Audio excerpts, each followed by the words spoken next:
ప్రియమైన సహోదరి సహోదరులారా, ఈరోజు 23వ అంశాన్ని మనం ధ్యానించుకుంటూ ఉన్నాం.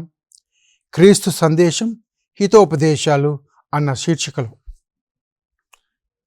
ఈరోజు మనం ధ్యానించుకునే అంశం ఏమిటంటే మనస్సులోని మర్మం. నీ మనసులో ఎంత మర్మం ఉంటుందో నీకే తెలుసు. కొన్నిసార్లు ఆ దేవుడికైనా తెలుస్తుందా లేదా అని మనం కొన్నిసార్లు ఆశ్చర్యపోతూ ఉంటాం. ఎంత ఉందండి ఈ మనసు? పిడికెడంత ఉంటుంది.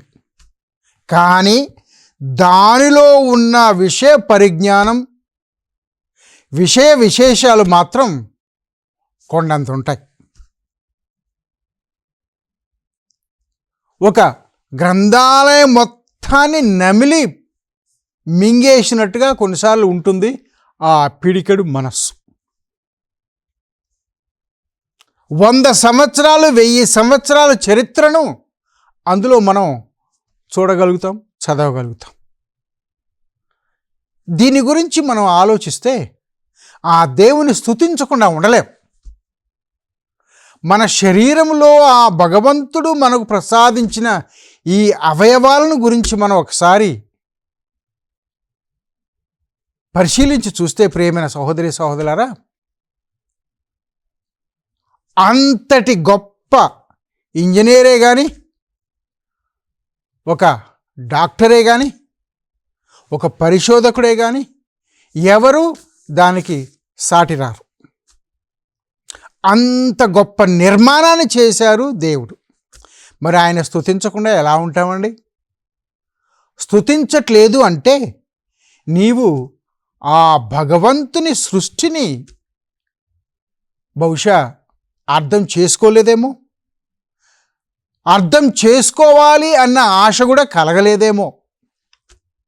అది మనం ఆలోచించుకోవాలి ప్రియమైన సహోదరులారా. మనస్సులోని మర్మం. మనసుకి ఇంత శక్తి ఉందని తెలుసుకున్నాం, ఇంకెంతో ఉంది మనం చెప్పుకోవాలనుకుంటే.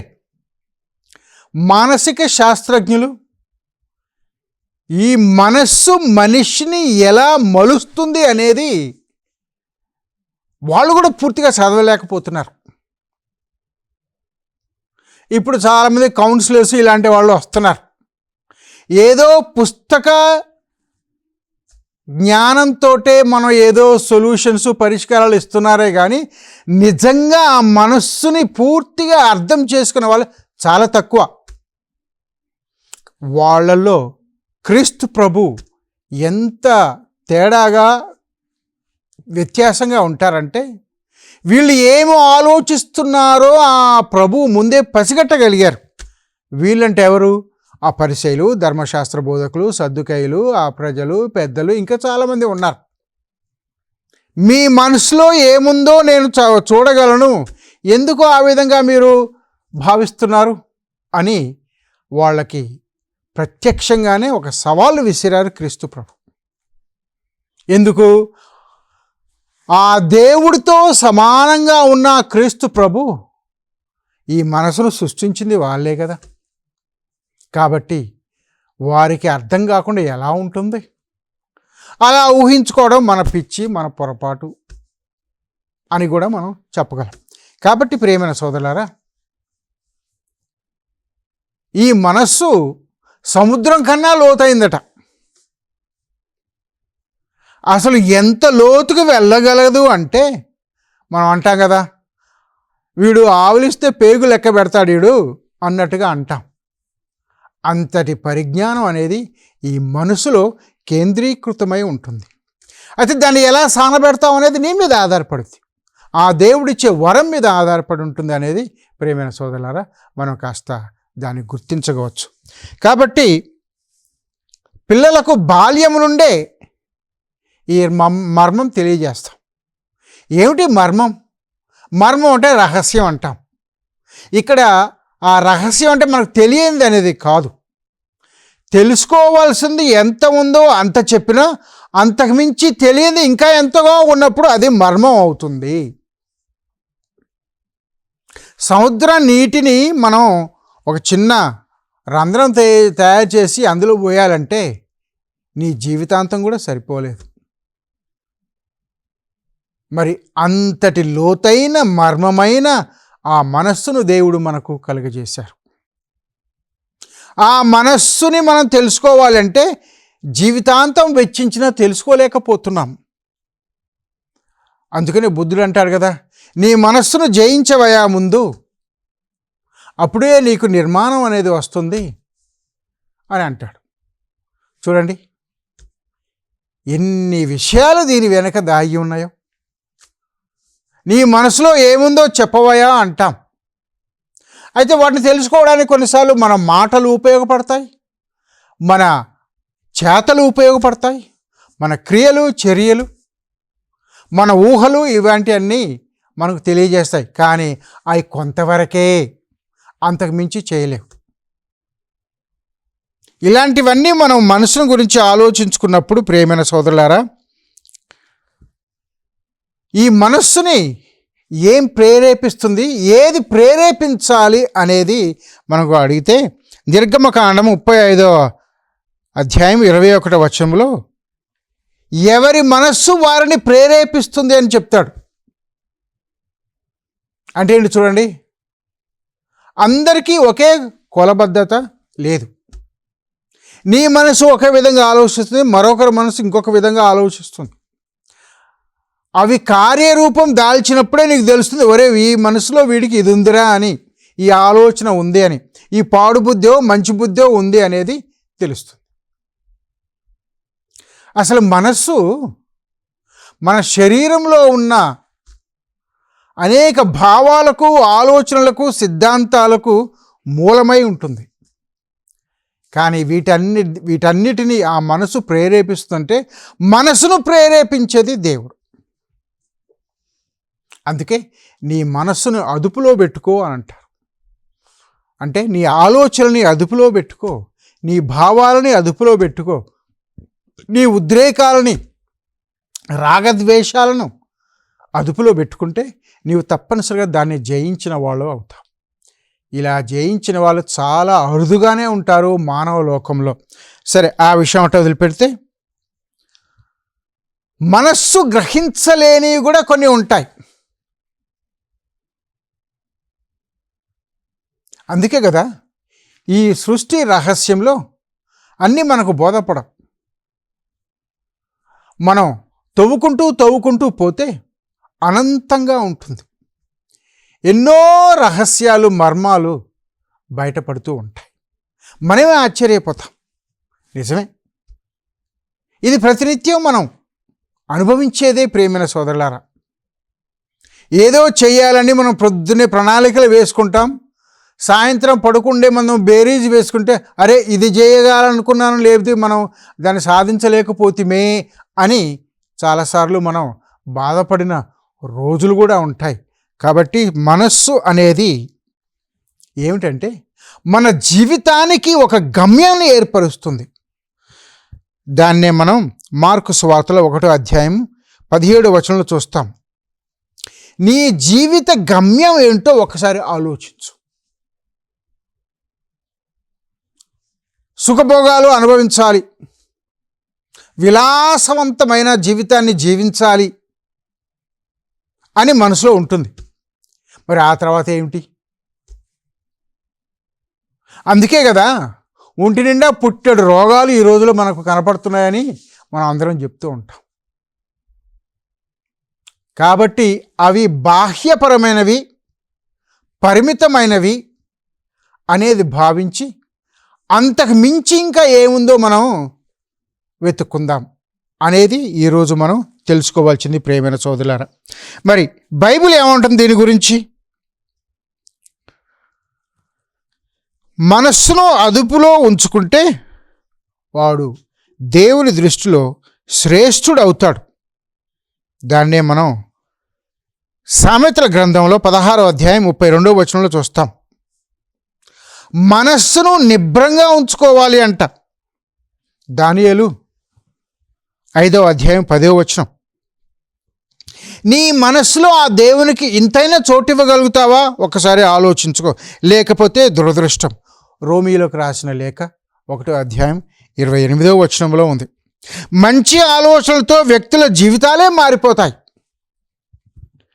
యేసుక్రీస్తుకి పెట్టిన పేరే మనం ఒక జీవిత గమ్యంగా మన ముందు నిలిచింది. యేసు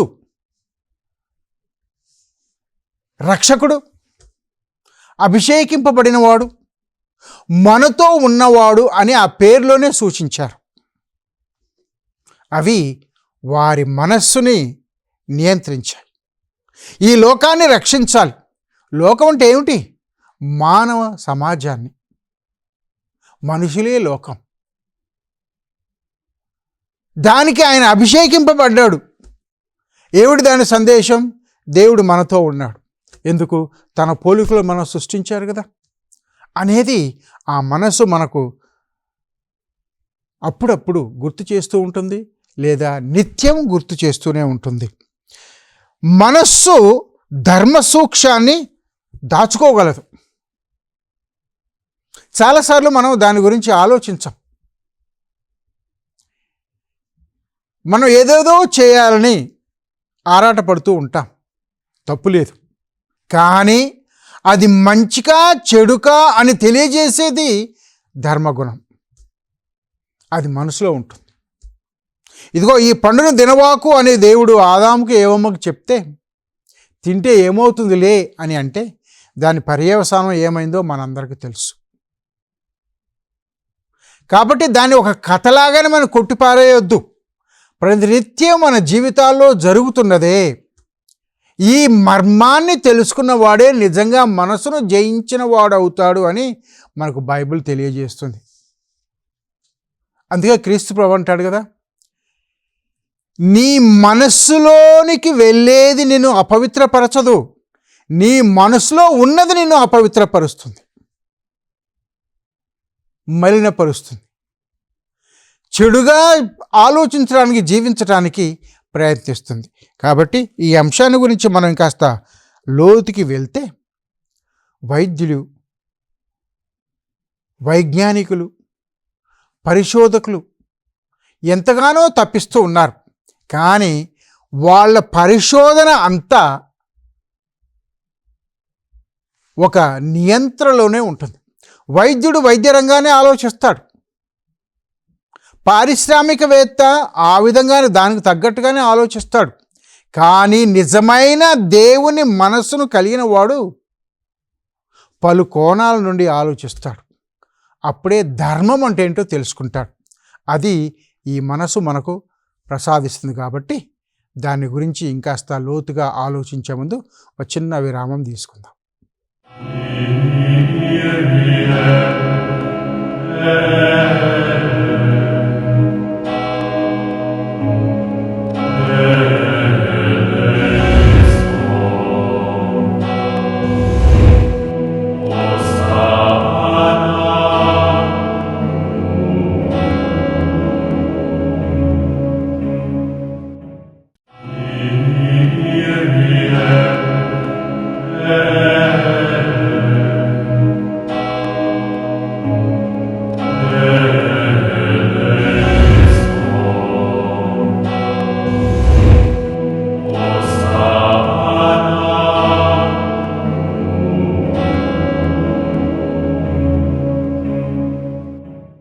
మనస్సులోని మర్మాన్ని తెలుసుకోవడం అనేది అంత తేలికైంది కాదు అని మనం చెప్పుకుంటూ వస్తూ ఉన్నాం.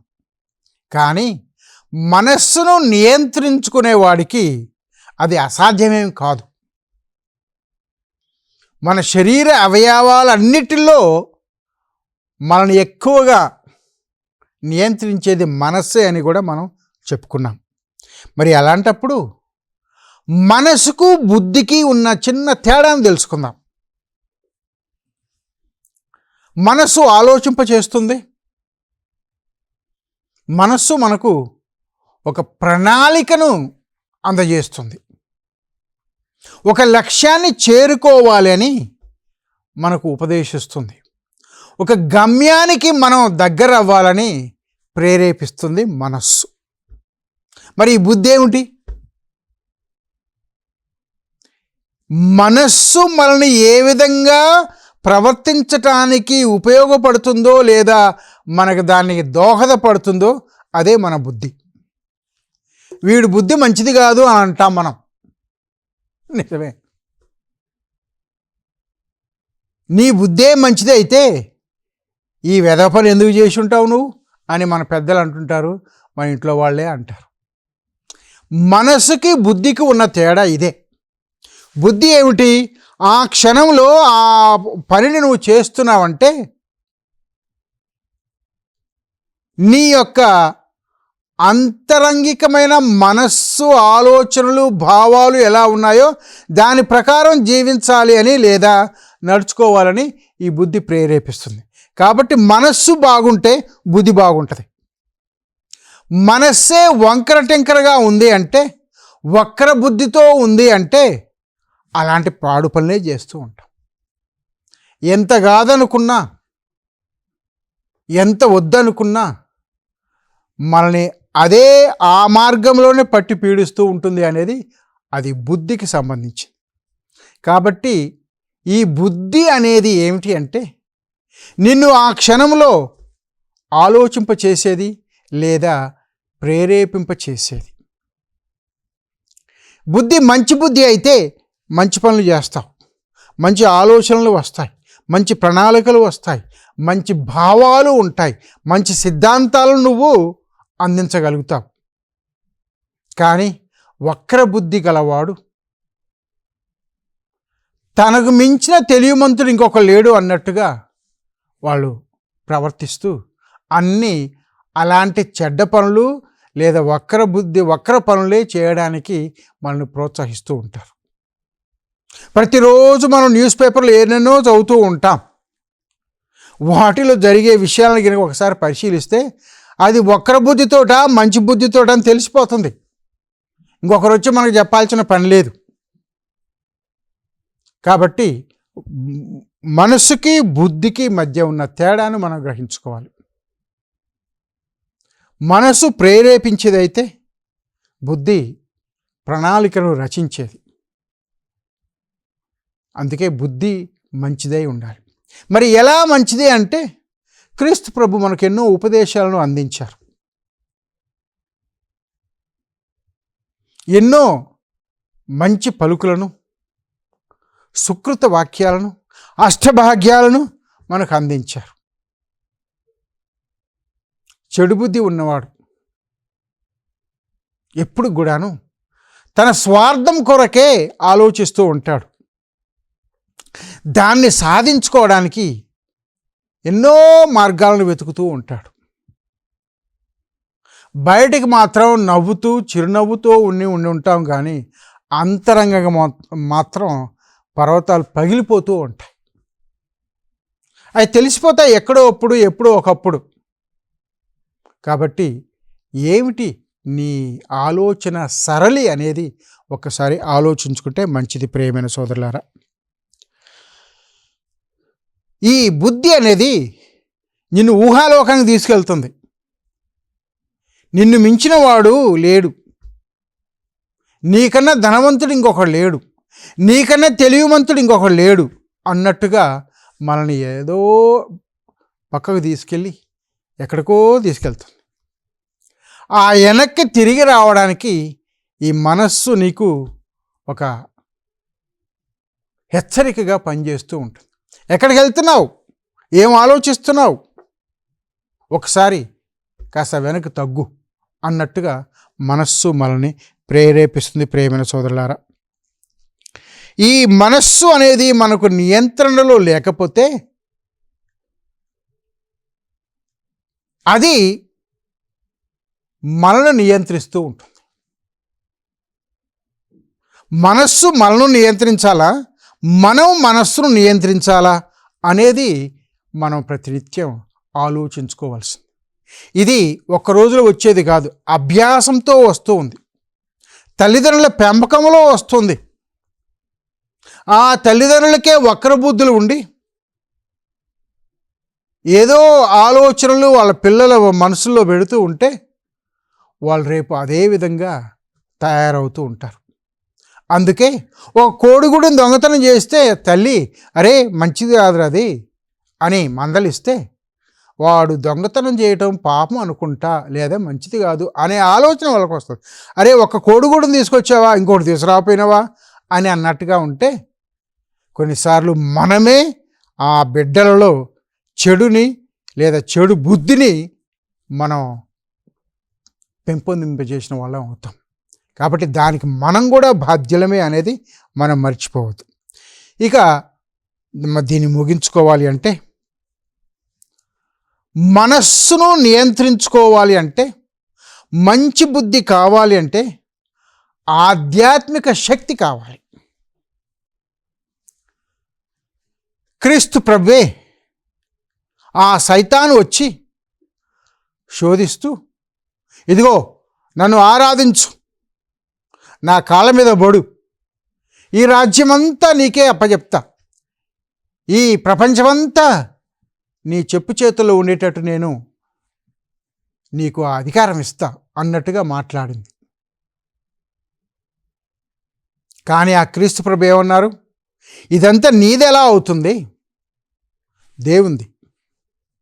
నేను ఆ దేవుని గౌరవిస్తాను, ఆ దేవుని కొలుస్తాను, ఆ దేవుణ్ణి ఆరాధిస్తాను, స్తుతిస్తాను, అంతకుమించి రెండవ పని నాకు అప్పచెప్పకు అని తరిమేస్తే, ఒకసారి కాకపోతే రెండుసార్లు కాకపోతే మూడోసారి అయినా అది మన నుండి వెళ్ళిపోద్ది. అయితే అక్కడ లూకాసు వార్తికుడు ఒక మంచి మాట అంటాడు. యేసు ప్రభుని ఆయన గట్టితనాన్ని, ఆయన అంకిత భావాన్ని చూసి వదిలి వెళ్తూ సరి అయిన సమయం కోసం తిరిగి వస్తా నేను అని చెప్పి వెళ్ళిపోయింది ఆ సైతాన్. అంటే మానవ జీవితంలో మనం ఇటువంటి ఒడిదుడుకులకు, ఆటంకాలకు, అవాంతరాలకు, ప్రలోభాలకు గురయ్యే అవకాశం చాలా ఉంది అని తెలుసుకోవాలి ప్రియమైన సోదరులారా. అది నిజంగా తెలుసుకున్న వాడే మనస్సులోని మర్మాన్ని గ్రహించి ఆ మనస్సును నియంత్రించుకొని ఈ మనస్సును దేవుని వైపు త్రిప్పుకోవడానికి మనం శాయశక్తిలా కృషి చేస్తున్నామా లేదా అనేది మనం ఆలోచించుకోవాలి ప్రియమైన సహోదరి సహోదరులారా. కాబట్టి నీలో ఉన్న ఆధ్యాత్మిక విలువలు అనేవి ఎలా ఉన్నాయో ఒకసారి ఆలోచించుకో. సువార్తకు అనుగుణంగా ఉన్నాయా, దేవుని రాజ్యానికి అనుగుణంగా ఉన్నాయా, ఆ లక్షణాలు నీలో ఏమైనా ఉన్నాయా, లేదా అంత కపటభక్తితోటే అంతా బాగుంది అన్నట్టుగా నటిస్తూ ఉన్నామంటే చివరి రోజున యేసు ప్రభు ఏమంటారు, ఆ మేకలు ఉన్నట్టుగానే ఆ దిక్కుగా నేను పంపించేస్తాను, ఏడుస్తూ పెడబొబ్బలు పెడుతూ పండ్లు కొరుక్కుంటూ ఉంటావు నువ్వు అక్కడ అని భవిష్యత్తులో రాబోయే మన గతి ఎలా ఉంటుందో ప్రభు ముందుగానే హెచ్చరించారు. అదే వరకు మత్తయి సువార్తలు 25వ అధ్యాయం 31 నుంచి 46 వచనాల్లో మనం చూస్తాం.